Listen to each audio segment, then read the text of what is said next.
I just had to let you know you're.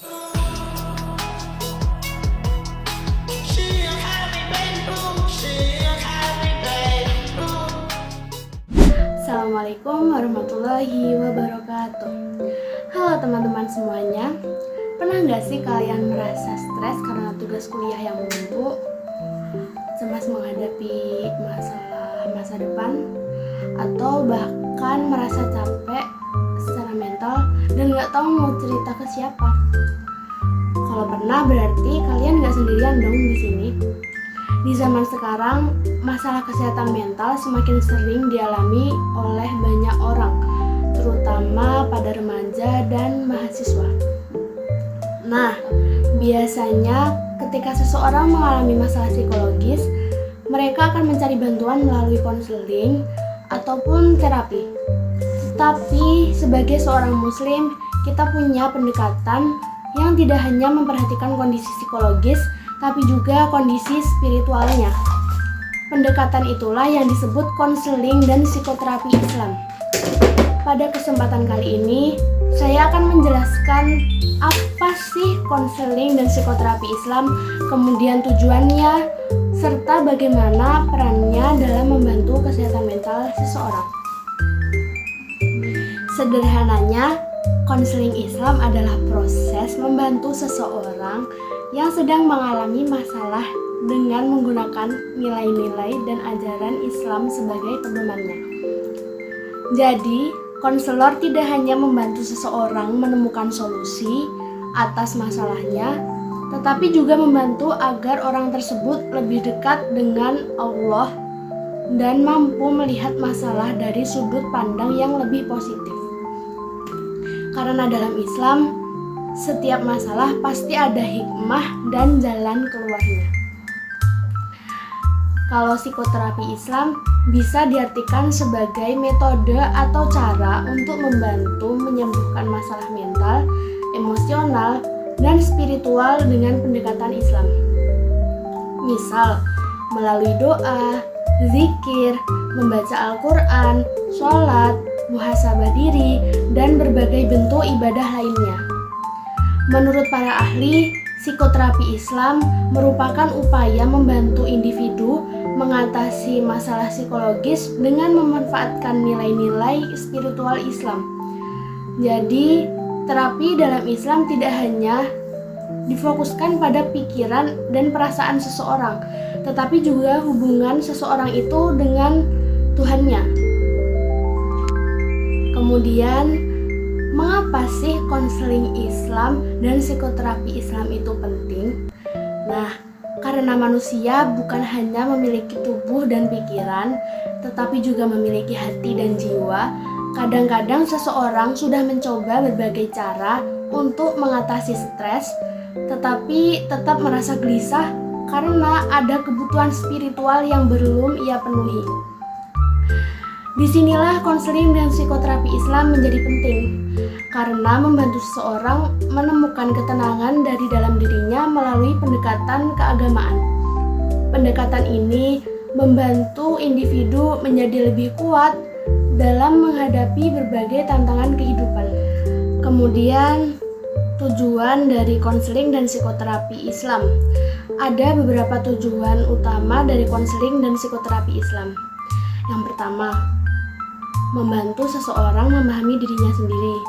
Kemudian yang kedua, membantu mengatasi masalah yang sedang dihadapi.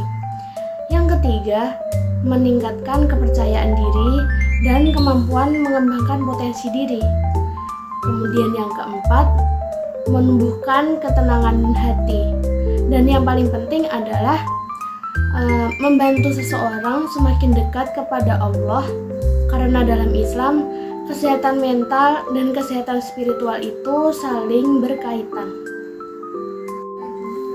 Kemudian ada beberapa teknik dalam psikoterapi Islam yang sering digunakan, itu seperti yang pertama, terapi zikir. Ketika seseorang berzikir, hatinya menjadi lebih tenang karena merasa selalu dekat dengan Allah.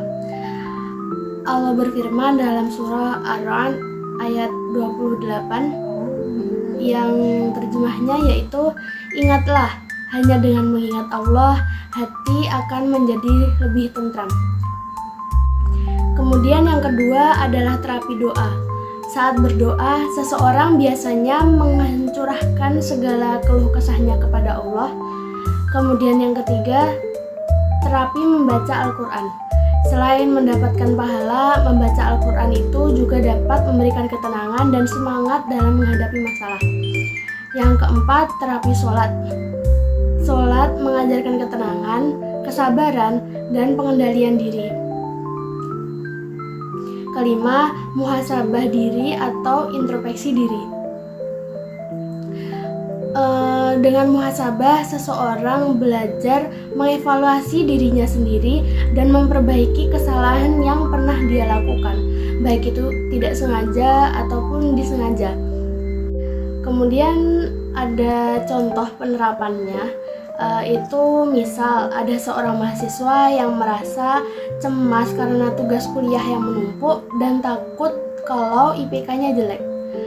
Dalam konseling Islam, konselor akan membantu mahasiswa tersebut mencari penyebab kecemasannya, kemudian mengatur strategi belajar yang lebih baik, dan memberikan dukungan emosional serta mengingatkan bahwa setelah berusaha maksimal kita harus menyerahkan semuanya kepada Allah. Dengan begitu diharapkan mahasiswa tersebut tidak hanya mendapatkan solusi praktis tapi juga dengan ketenangan batin. Kemudian yakni bahasan yang terakhir yaitu apa sih peran konselor dalam Islam? Dalam proses ini, konselor Islam berperan sebagai pendamping yang membantu konseli atau klien memahami masalahnya, kemudian menemukan solusi yang tepat, serta memberikan penguatan spiritual. Seorang konselor juga harus memiliki sifat atau sikap empati, menghargai konseli, dan menjaga kerahasiaan masalah yang disampaikan oleh si konseli tersebut. Teman-teman yang saya hormati dan saya cintai, dari penjelasan tadi kita dapat memahami dan menyimpulkan bahwa konseling dan psikoterapi Islam merupakan salah satu pendekatan yang paling penting dan membantu kesehatan mental seseorang. Pendekatan ini tidak hanya membantu menyelesaikan masalah, tetapi juga membantu seseorang menemukan ketenangan sejati dari dirinya. Terus makna hidupnya dan kedekatan dengan Allah Subhanahu wa taala. Karena itu, sebagai mahasiswa bimbingan penyuluhan Islam, kita perlu memahami bahwa membantu orang lain bukan hanya tentang memberikan solusi, tetapi juga mendampingi mereka agar mampu bangkit dan menjadi pribadi yang lebih baik. Baiklah, saya tutup presentasi ini dengan sebuah kalimat. Tidak semua luka terlihat oleh mata, ada luka yang hanya bisa disembuhkan dengan didengarkan, dipahami, dan didekatkan kepada Allah. Terima kasih atas perhatiannya. Wassalamualaikum warahmatullahi wabarakatuh. See you. I just had to let you know you're